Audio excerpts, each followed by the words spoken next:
So quite a few people have contacted me and said they're struggling a little bit with their home workouts because they feel like they've run out of heavy enough weights or the exercises have become too easy. And when we're training, whether we're looking to become stronger, we want to promote muscle growth, we want to build endurance, the principle that we follow is the principle of progressive overload. So basically we overload our muscles, our body, to cause it to adapt, so to cause it to become stronger or muscles to become bigger or whatever. So if you're just using the same weight and doing exactly the same exercises for the same reps all the time, you might feel that you've got to the point where it's not that difficult anymore, and you don't feel like you're having that progression. So we've just put together very quickly some simple ways that you can continue to progress at home without having to buy loads of extra weights, which you probably wouldn't be able to get at the moment anyway. So some really simple ways that you can make your home exercises a little bit harder and a little bit more challenging.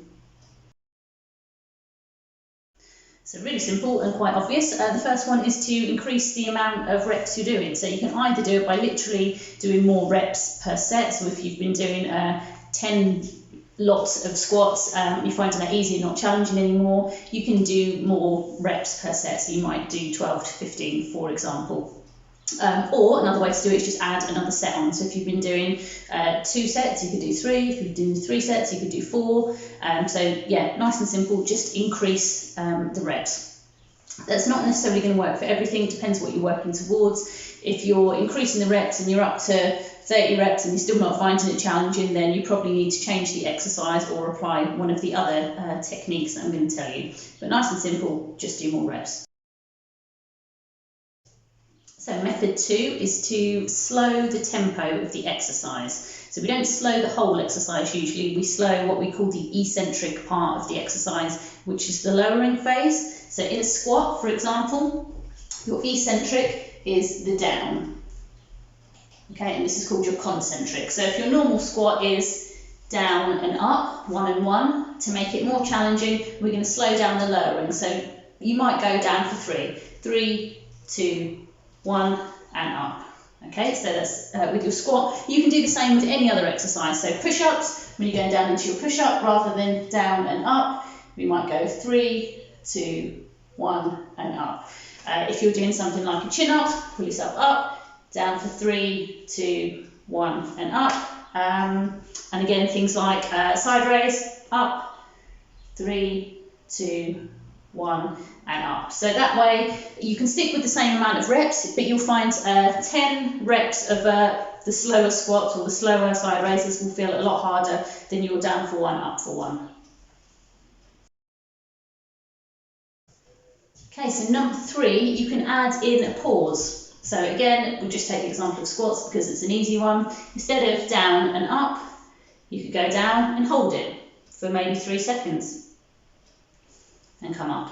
Same with your push-ups, you could go down, hold it, 3, 2, 1, up. With the pause, it's not always on the lowering phase, so just to confuse things a little bit.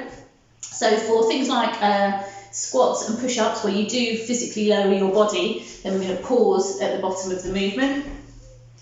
On exercises where we pull, so where we pull up to the side, where we pull ourselves up, or when we do, for example, a row, the pause is going to be at the top of the pull. So in a row, we would pause here and then let it out.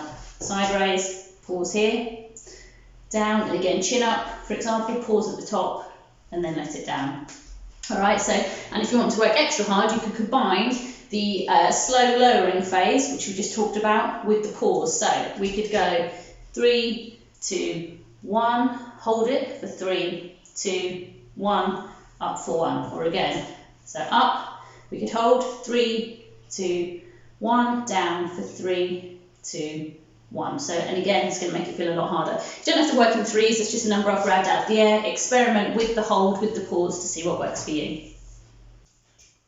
Okay, and final method I'm going to talk to you about today, I would say is slightly more advanced. You need to have I think you need to have a good mind-muscle connection with this one. So what we're talking about is offsetting the weight. So let's say you normally squat with the weight in the middle, the goblet hold, or the weight evenly distributed across your back. To challenge yourself, you can offset it to one side. So already, by sitting the weight up on my shoulder, I can feel my cores firing because I need to stop myself from tipping over. So if I'm going to squat like this, I'm going to make sure that I'm going to not tip over to one side at all, okay? So you can put an offset weight on one side. And again, we can do it with a lunge.